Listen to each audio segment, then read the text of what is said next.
Good morning. तो आज मैं एक और प्रमुख पुस्तक लेकर के आया हूँ। दुनिया में सबसे ज़्यादा पढ़ी वाली किताब है सोचिए और अमीर बनिए। इसका इंग्लिश नाम है, जो मूल रूप से लिखी गई है वो है थिंक एंड गो रिच। दुनिया में सबसे ज़्यादा पढ़ी जाने वाली किताब है और इसको लिखा है नेपोलियन हिल ने। और नेपोलियन हिल ने इस किताब को लिखने से पहले 500 से अधिक उद्योगपतियों से मिले, इंटरव्यू लिए, उनके सफलता के रहस्यों को समझा और उसका उन्होंने निचोड़ इस पुस्तक में प्रस्तुत किया है। तो बहुत ही बेहतरीन पुस्तक है और जितने भी सफल लोग हैं ना, उनसे बात करेंगे तो इस पुस्तक को ये लोग जरूर पढ़े हैं। तो ये पुस्तक जो है कुल मिला के 14 अध्याय में है। तो इस 14 अध्याय को मैं एक एक करके बताऊंगा, जो आपको समझने में बहुत मदद करेगा। और यदि इन बातों को अपने जीवन में अपनाया जाए तो निश्चित तौर पर हमारा व्यक्तित्व बेहतर होगा। जो पहला अध्याय कहता है कि थॉट्स और थिंग्स, यानी विचार ही वस्तु है।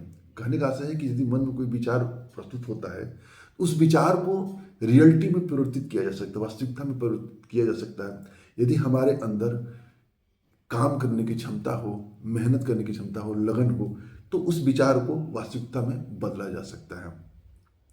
दूसरा उन्होंने कहा कि जीवन में एक स्ट्रांग इच्छा होना चाहिए, डिजायर होना चाहिए, एक ड्रीम होना चाहिए। मतलब एक ऐसा ड्रीम जो हमको चाहिए ही चाहिए। ऐसा देखिए, दो चीज़ें होती है, एक इच्छा होती है, एक सपने होते हैं, एक डिजायर होता है। इच्छा है कि हमारा ये चीज़ हो जाए, डिजायर है मतलब सपने हैं, और एक होता है कि नहीं, हमको चाहिए ही चाहिए। तो कहते हैं ना कि जो सपने लिखित नहीं होते हैं ना, तो वो डिजायर में परिवर्तित नहीं होते हैं। तो जो हमारी इच्छाएं हैं ना, एक हमको लिखना चाहिए, कहीं ना कहीं लिखना चाहिए। और यदि लिखेंगे तो निश्चित तौर पे सफल हो जाते हैं। मैं बार बार कहता हूँ कि देखिए, जैसे यदि हम कोई विचार सोचते हैं तो उसका यदि कोई पैमाना है, मान लेते हैं एक विचार सोचने का पैमाना 1 किलो है, तो उसको बोलने का वजन जो होता है 10 किलो हो जाता है। यदि लिख देते हैं तो उसका वजन 100 किलो का हो जाता है। तो यदि हम लिख देते हैं ना, तो उसकी संभावनाएं जो होती हैं वो बढ़ जाती हैं। तो हमें अपने सपनों को लिखने की आदत डालनी चाहिए। एक अपने पास ड्रीम बुक रखना चाहिए जिस पे हमको अपनी जो भी इच्छा हो ना, लॉन्ग टर्म, शॉर्ट टर्म, छोटे से छोटी इच्छा को भी लिख देना चाहिए। चाहे एक मोबाइल फ़ोन खरीदना, उसको भी लिखना चाहिए, लैपटॉप लेना, वो भी लिखना चाहिए, जो भी, सब कुछ लिखना चाहिए। और लिखते हैं तो उसकी प्रोबेबिलिटी बढ़ जाती है। और ऐसा माना जाता है कि दुनिया में मात्र 3-4% लोग ही ऐसे होते हैं जो अपने सपनों को लिखते हैं। बाकी लोग कहते हैं दिमाग में तो है ही। तो जिनके दिमाग में होता है कभी वो सफल नहीं होते। तो लिखने का तीसरा, विश्वास अध्याय जो तीसरा विश्वास कहता है कि जब तक विश्वास अपने ऊपर नहीं होगा ना, तब तक वो सफलता प्राप्त नहीं होगी। विश्वास बनाना होगा। विश्वास की शक्ति बढ़ाई जा सकती है सकारात्मक विचारों से, लोगों से मिल करके, सफलता का दर देख करके, दूसरे जो लोग काम कर रहे हैं उनके कैसे काम कर रहे हैं, उनकी सफलता कैसे प्राप्त हो रही है, उनकी लोगों की हिस्ट्री को पढ़ के, लोगों की ऑटोबायोग्राफी को पढ़ करके, इंटरव्यू को पढ़ करके विश्वास जागृत किया जा सकता है कि हाँ, यह काम मैं भी कर सकता हूँ। तो अपने ऊपर विश्वास करना पड़ेगा कि मैं सफलता जरूर प्राप्त करूँगा। इसके बाद ऑटो सजेशन, यानी कि जब भी हम कोई लक्ष्य निर्धारित करते हैं ना, तो मन में कुछ विचार प्राप्त होते हैं, कुछ सुझाव प्राप्त होते हैं कि इस लक्ष्य को कैसे प्राप्त करेंगे। जो वो धीरे धीरे धीरे धीरे करके हम क्या करते हैं कि हमारे अवचेतन मन में बैठ जाता है। होता क्या है ना कि मन दो प्रकार का होता है, एक चेतन मन, एक अवचेतन मन। चेतन मन हमारा मन का ऊपरी हिस्सा होता है, अवचेतन मन के अंदरूनी हिस्से को कहते हैं। और अवचेतन मन में जो चीज़ें बैठ जाती हैं उसकी होने की जो प्रोबेबिलिटी होती है बहुत अधिक होती है। अवचेतन मन बहस नहीं करता है कि क्या गलत है क्या सही है। यदि मन में वो बैठ गया, गलत चीज़ बैठ गया तो गलत करेंगे, सही चीज़ बैठ गया तो सही चीज़ करेंगे। तो जब हम अपने लक्ष्य ड्रीम को बार बार बार बार लिखते हैं, पढ़ते हैं, दोहराते हैं, करते हैं, तो वो धीरे धीरे क्या होता है कि हमारे अवचेतन मन में बैठ जाता है। जब अवचेतन मन में बैठ जाता है तो फिर वहाँ से हमारा दिमाग सक्रिय हो जाता है और उस दिशा में जो चीज़ हम चाहते हैं उस दिशा में हमारा मन, ऊर्जा, शक्ति, तीनों चारों मिलकर के एक दिशा में काम करती है, तो लक्ष्य आसानी से प्राप्त हो जाते हैं। पांचवा कहता है कि विशेष ज्ञान, पांचवा अध्याय है विशेष ज्ञान, यानी कि सामान्य ज्ञान से दुनिया नहीं चलने वाली है। हमको विशेष ज्ञान प्राप्त करने पड़ेंगे। जिस भी क्षेत्र में हम जा रहे हैं विशेषज्ञता हासिल करनी पड़ेगी। जो सामान्य लोग उनसे होते हैं उनसे आपको अधिक ज्ञान प्राप्त करना पड़ेगा, तब कहीं जाकर के सफलता मिलती है। यदि हम सामान्य लोगों की तरह से सामान्य ज्ञान रखेंगे तो सामान्य ही रह जाएंगे। विशेष बनने के लिए कुछ विशेष करना पड़ेगा, विशेष ज्ञान लेना पड़ेगा। तो जो भी अपना लक्ष्य हो, जो भी सबसे पहले तो ये डिसाइड करें कि हम किस में बेहतर हैं, कौन सी ऐसी चीज़ है जिसको मैं अच्छे से कर सकता हूँ, उस क्षेत्र के बारे में अध्ययन करिए। जैसे मेरा मोटिवेशन का है, फाइनेंस का है और फिटनेस का है। मुझे लगता है कि मेरा इसमें एक विशेष ज्ञान है, मेरा अनुभव इसमें है, तो मैं इस पर ज़्यादा मेहनत करता हूँ। तो जब मैं इसमें ज़्यादा मेहनत करता हूँ तो इसमें और ज़्यादा मुझे विशेषज्ञता हासिल होती है, और जब और विशेषज्ञता हासिल होती है तो मुझको और भी अधिक अवसर प्राप्त होते हैं। छठा कहता है कि इमेजिनेशन करना है, यानी जो भी चीज़ें हम लक्ष्य प्राप्त करना चाहते हैं ना, हमें इमेजिन करना है कि हमको प्राप्त हो रहा है। जब इमेजिनेशन करते हैं ना तो पुराने विचार नए बन जाते हैं, और नए विचार जो होते हैं स्ट्रॉन्ग मतलब जन्म लेते हैं स्ट्रॉन्ग रूप में, जो हमें आगे बढ़ने के लिए होता है। इमेजिनेशन बहुत बड़ा होता है। अपनी कल्पना करिए कि हम कैसे बनना चाहते हैं। जैसे मैं अपनी बात करूं तो आज से 15-20 साल पहले मैं अपने बारे में सोचा था कि मैं जब बड़ा होऊंगा, यानी मैं इस उम्र में पहुंचूंगा, ऐसे उम्र पहुंचूंगा तो मेरा व्यक्तित्व ऐसा होगा, मैं इस तरह के कपड़े पहनूंगा, मेरा चलने का तरीका, मेरा बोलने का तरीका, मेरा बात करने का तरीका, मेरे पास सुख संसाधन, जो भी मैंने अपने लिए एक लक्ष्य निर्धारित किए थे, अपनी कल्पना किया था।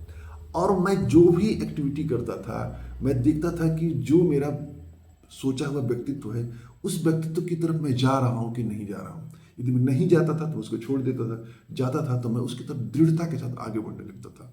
तो यही कह रहे हैं कि कल्पना करिए और उस कल्पना को साकार करने का प्रयास करिए। तो इमेजिनेशन करना बहुत जरूरी है।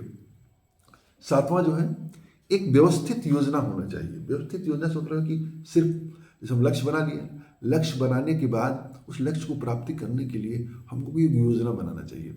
बगैर योजना के कुछ भी नहीं होता है। आप कोई भी देखें, जो बड़ी से बड़ी बिल्डिंग होती है ना, सबसे पहले उसका मानचित्र बनता है, आर्किटेक्ट बनाता है, खुद हम भी बनाते हैं, एक मानचित्र बनाते हैं कागज पर।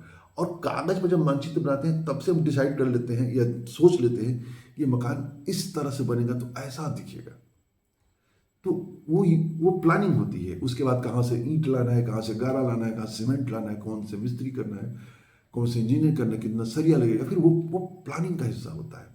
जब प्लानिंग बनाते हैं तब कहीं जाकर के हमको सफलता प्राप्त होती है। तो हमें 7वां अध्याय बताया गया है कि जो भी आपका ड्रीम हो, जो भी आपका लक्ष्य हो, उसके निश्चित प्लानिंग बनाइए। फिर उसके बाद निर्णय लीजिए। 8वां अध्याय कहता है क्या, कि जो आप योजना बना रहे हैं ना, उस योजना पर कदम उठाने का निर्णय लीजिए। बहुत सारे लोग ऐसे होते हैं जो प्लानिंग तो कर लेते हैं, बहुत सारी योजनाएं होती हैं, लेकिन उस पर निर्णय नहीं ले पाते हैं, डरते हैं, असफलता से डरते हैं, नाकामी से डरते हैं, दूसरे क्या कहेंगे उससे डरते हैं। तो चीजें करना, उससे हमें तत्काल निर्णय लेना है। 9वां परसिस्टेंस, तो दृढ़ता। कुछ भी हो जाए टिके रहना है, दृढ़ता से टिके। परिस्थितियां प्रतिकूल कितना भी आ जाए, टिके रहिए। अभी हाल ही में आदित्य धर का इंटरव्यू वायरल है, जिसमें कह रहे थे कि आप एक चांस कहीं से आता है कि एक चांस लीजिए। मतलब वो लगातार कह रहे हैं कि भगवान चाहता है कि आप प्रयास करते रहिए। वो कहते हैं कि एक चांस, जो आखिरी चांस होता है, आपको हिट करा देता है। और एक और चीज जान लीजिए, जब हम टिके रहते हैं ना, तो जो सफलता होती है ना, लंबे समय की सफलता एक साथ मिलती है। जैसे कहते हैं बूंद बूंद से घड़ा भरता है, वैसे ही हमारे कर्म हम जो करते हैं, यदि उसका रिजल्ट प्राप्त नहीं हो रहा है, नतीजे प्राप्त नहीं हो रहा है, तो मान के चलिए कि वो कर्म जो है ना, कहीं न कहीं एकत्रित हो रहा है, जिसकी सफलता अचानक से एक साथ हमको मिलेगी। तो दृढ़ता लाइए, परसिस्टेंस लाइए और टिके रहिए। 10वां ये कह रहे हैं कि मास्टरमाइंड की शक्ति होती है, यानी जैसे कहते हैं ना कि एक कम्युनिटी का पावर होता है। हम जिस तरह का बनना चाहते हैं उस तरह के लोगों के बीच में जाएं, उस तरह के लोगों के संबंध स्थापित करें। यदि हम नेता बनना चाहते हैं, नेताओं के बीच में जाएं। यदि बिजनेसमैन बनना चाहते हैं तो बिजनेसमैन के बीच में जाएं। फिट होना चाहते हैं तो फिट लोगों के बीच में जाएं। खिलाड़ी बनना चाहते हैं तो खिलाड़ियों के बीच में जाएं। मतलब जिन लोगों के बीच में हम जाते हैं उनके औसत बन जाते हैं, उन लोगों जैसे बनने शुरू हो जाते हैं। तो हमें क्या करना है कि जैसे बनना चाहते हैं, जैसे लक्ष्य है, जैसे टारगेट है, उस तरह के लोगों के बीच में हम जाएं और देखें, ऑब्जर्वेशन करें कि वो क्या करते हैं, किस तरह के विचार करते हैं, उनकी एक्टिविटी का कॉपी करें, तो हमें भी सफलता मिलना प्रारंभ हो जाता है। तो कम्युनिटी बनाइए। इसके बाद काम को जो है ना एनर्जी में परिवर्तित करिए। जो कहते हैं कि जब लक्ष्य, दिमाग, एनर्जी, शरीर सब एक दिशा में काम करता है ना, तो सफलता प्राप्त होती है। तो हमें शारीरिक और मानसिक एनर्जी को भटकने नहीं देना है, उसे रचनात्मक और जो विकास के काम है ना उसमें लगाना है। जो भी हम चाहते हैं, जिस क्षेत्र में जाना चाहते हैं, उस क्षेत्र में आपको लगाना है। इसके बाद हमें अवचेतन मन की शक्ति को पहुंचना है। एक और नीचे भी पीछे भी पॉइंट किया गया था अवचेतन मन। तो अवचेतन मन जो है होता है ना, बिल्कुल जो उसमें बैठ जाता है वही बोलता है, एक टेप रिकॉर्डर की तरह से होता है। हम जब चीज़ों को, अच्छी अच्छी चीज़ों को उसको देना शुरू कर देते हैं ना, तो अच्छी चीज़ें हमारे अवचेतन में बैठ जाता है। और जब चीज़ें निकलती है ना, तो मतलब टेप रिकॉर्डर की तरह से अच्छी चीज़ें ही निकलती है। तो अवचेतन मन की शक्ति को पहुंचना है और उसमें पॉजिटिव चीज़ों को डालना है, लगातार डालना है, लगातार डालना, लगातार। और डालना क्या है? सुनना है, जैसे ये वीडियो सुन रहे हैं, ये ऑडियो सुन रहे हैं, बुक्स पढ़ना है, अच्छे लोगों का इंटरव्यू देना है, पॉडकास्ट देखना है, ये सब चीज़ें जो हमारे अवचेतन मन में बैठती है। इसके बाद 13वां जो अध्याय है, उनका कहना है कि ब्रेन के बारे में बताए हैं कि ब्रेन जो होता है ना, जैसे होता है कि हम भी कोई तो दूसरों की शक्ति को महसूस करते हैं, दूसरों की एनर्जी को महसूस करते हैं। तो ब्रेन को हमें इतना सक्रिय करना है कि हमें दूसरों की भी एनर्जी को हम अपनाने की क्षमता रखें। हमें छठी, इसके बाद कहते हैं कि यदि हम इस सारे काम कर लेते हैं तो हमें हमारी जो छठी इंद्री होती है वो सक्रिय हो जाती है। फिर हम आगे आने वाले भविष्य में एक बड़ी सफलता अर्जित करते हैं। इन्होंने 6 तरह के डर बताए हैं कि इन जो 6 तरह के डर है उसको दूर करना बहुत जरूरी है। पहला क्या होता है? गरीबी का डर। दूसरा क्या होता है? आलोचना का डर। तीसरा बीमारी का डर। चौथा ब्रेकअप का डर। पांचवा बुढ़ापे का डर। छठा मृत्यु का डर।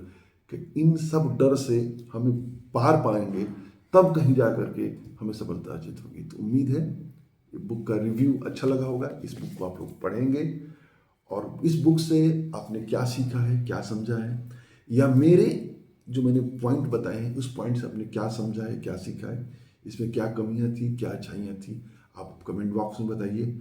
आप किस पुस्तक के बारे में जानना चाहते हैं वो बताइए, हम जरूर उस पुस्तक के बारे में आपको बताएंगे। जय हिंद, जय भारत।